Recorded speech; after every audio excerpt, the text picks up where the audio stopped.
back to Free Speech Nation with me, Andrew Doyle. So it's time for a semi-regular feature when I'm going to be discussing news stories regarding the arts. And here to help me do this, I'm joined by the writer, broadcaster and historian David Oldroyd-Bolt. Thanks for joining me, David. So I want you to start by talking about the concerns over the scholarly study of music. What's happened? Well, this is off the back of an article in the Times Higher Education supplement by Professor Ian Pace. Ian Pace is a pianist of great renown, specialising in the modern repertoire, and he's also Professor of Music at City University, London. He's written a piece that says that now less than 20% of music degrees taken in this country actually study music. That is to say, they study harmony, they study theory, they study all the things that make up what you might call the grammar and the literature of music and serious performance practice. And that nearly 80% of it now is in pop-based music studies or in ethnomusicology or in other areas that are essentially, I would say, a branch of sociology, not really of serious musical study. Right. So why has that happened? Is this another example of the kind of way that this sort of ideology relating to group identity has sort of crept into various academic disciplines? Well, I think it's happened for two reasons. One is that since the 1990s there's been a rise of what's called the new musicology, which argued that the old-fashioned, as they would put it, study of the basics of minims and crotchets and semiquavers and quavers and how you make chords and how you write a melody was formalism, was essentially an old-fashioned white way of thinking about music. And alongside this rose the idea that all musics, as they insist on pluralising everything, are equal. That is to say that there is no difference between the banging on a stone that you might find in a prehistoric society and a symphony of Beethoven or a nocturne of Chopin. And it's this drawing of a false equivalence, I should say, that has at an academic level become now a mania. Well, is it a mistrust of this idea, a kind of mistrust of elitism, I suppose? Because, I like pop music as much as anyone else, but I do recognise that the pop music I enjoy is not Brahms. I know the difference, and I don't think that's offensive to pop music to say that it's not high art. Right? Well, I think, thank God for pop music, that it's not Brahms, one of the dreariest composers ever to write. But I think it's more that they're trying to say that the worth of knowledge of the basics of music is in fact no worth at all. Yes. And that a great many music degrees over the recent years have been towards vocational things like teaching primary school instruments, which requires practically no knowledge of either the instrument or of theory or practice, and towards basically things that actually require no testable, no provable knowledge. These are all sort of ideas-based, but not knowledge-based, which we see in a great many humanities subjects now. Yes, I mean, it's also creeping into schools, into even a primary school level. Catherine Burblesing, the headmistress of Michaela School, was talking about her concern when there was this idea that on music courses the kids should study Stormzy rather than Mozart, because they were suggesting that black children couldn't possibly enjoy the work of a white composer. And that's quite patronising and, dare I say, a little bit racist. I think it's quite a lot racist to suggest that, given that we, over this prom season, we've heard the work of Samuel Taylor Coleridge, who's a really rather wonderful black composer, and of many others, by the way, who are being discovered and promoted by the BBC Proms. I know it's not everybody's favourite thing. The Proms is a great season, and I encourage everybody to go. No, the point is that there is this soft bigotry of low expectations, that people from deprived backgrounds, whether that be white or black, that people from different traditions couldn't possibly listen to classical music, to use the broader term, and enjoy it because it's not something with which they relate. Well, look, nobody comes out of the womb relating to anything. We are a tabula rasa, we are a blank slate. You relate to it because you find it emotionally moving. And then if you're so minded, you go on and study it. This is what happened to me as a 3-year-old pianist. I heard Beethoven and thought, this is wonderful, and went and studied it.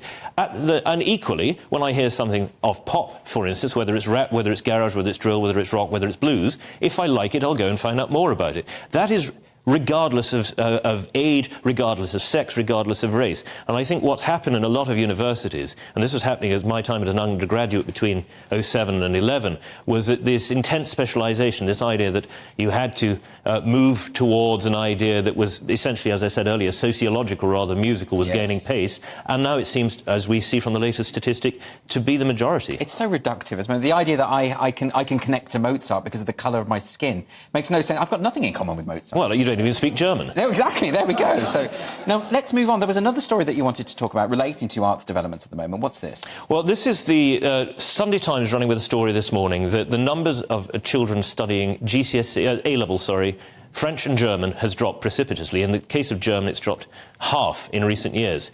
What that story failed to point out was that language study in schools at GCSE and A-level is at a higher number than it's been forever. Oh. The number of children studying Mandarin in the past 3 years has quadrupled.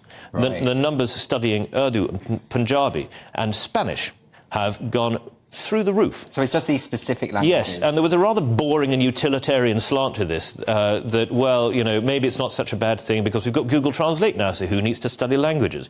And I think it's rather typical of the debate that goes on, particularly, I'm afraid to say, under Tory governments, about language learning, about the humanities in general, from a dull utilitarian point of view. Why bother with it? Why is that so often the Conservative Party and Conservative politicians have this tendency of sort of dismissing the arts, or at least playing the arts down, on the basis that they're a kind of luxury? They're not going to earn you much money, and therefore they're not as important as STEM subjects. Well, a pessimist might say it's because their children are having it at independent schools anyway. And somebody else might say, well, it's because they're constantly at war with the arts sector, with the humanities as a body, and therefore, if they can reduce the number of people going into it by reducing the study of it, you know, that to me, again, is a rather pessimistic view. I simply think to a lot of people on the right, that what matters is the economy, what matters is growth, because that makes people's lives better. Yes. That's fine.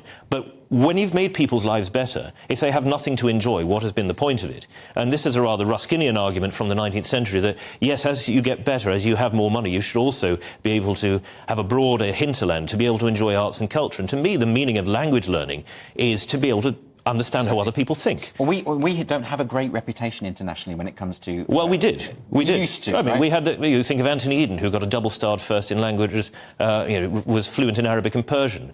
Fine, Churchill spoke rudimentary French, but still managed to make himself understood. And it was a requirement of the Foreign Office until relatively recently that you had to speak perfect French and German, plus a classical language, plus an Eastern language. So what went wrong? What went wrong was, on the one hand, the closing of the Foreign Office language school in the Middle East. Yes. So basically all of that knowledge of Arabic and Persian went, and it's very difficult now to find people in the Foreign Office who have a good grasp of Arabic, Persian, Mandarin, never mind more tricky languages like Kyrgyzstan, for instance. Yes. The other thing that's happened, I think, is that it's become a rather combative political football, as you mentioned earlier, that people on the left say, well, we should have more of this sort of thing because it produces more people like us, and people on the right, as a knee-jerk, say, no, we shouldn't, it'll produce more people like them.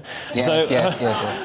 Is there anything in the elimination of Greek and Latin at schools as well? I know Compton Mackenzie wrote that he thought was the signal that the British Empire would decline, and it did coincide. Yes, of course, but this was something that was argued about, don't forget, in the late 19th century, and particularly with the passage of the 1878 Education Act, which made everybody up to 13 go to school. There was the idea, well, fine, keep it in the public schools because, you know, they're turning out diplomats and people like that, but really do everyday people need to learn Greek and Latin, which I think But does it inculcate a respect for the past, a respect for a different way of life? Oh, more than that, it's just good for your brain. If you can construe a sentence of Greek, I mean, Latin is slightly easier because it works on more formal structures. Greek is extraordinarily difficult. If you can do that to however rudimentary a degree, your brain has a greater plasticity, and your mind, I think, is more able to think in non-linear ways, in lateral ways.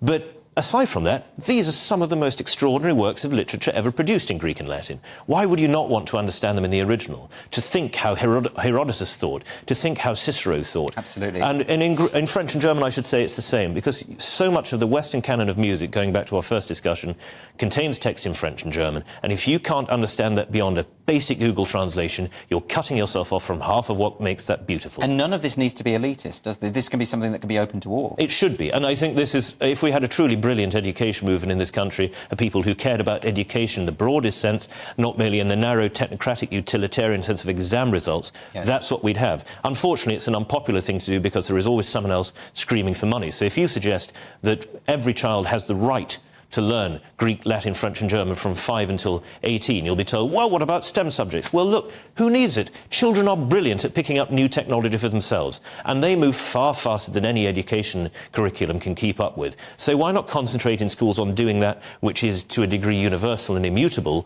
and leave the technology to those who are best at doing it, the younger generations? OK, well, David Oldroyd-Bolt, that's really great. I hope you come back. We can talk more about these kinds of issues. I'll forgive you for your Brahms comment. You hate him, do you? No, I just find him tedious. Really, quite turgid. Even the German Requiem? Yes. There is one piece of Brahms which is wonderful, the Handel Variations, Opus 22 for piano. There we go. We've reached a compromise. David Oldroyd-Bolt, thank you very much indeed.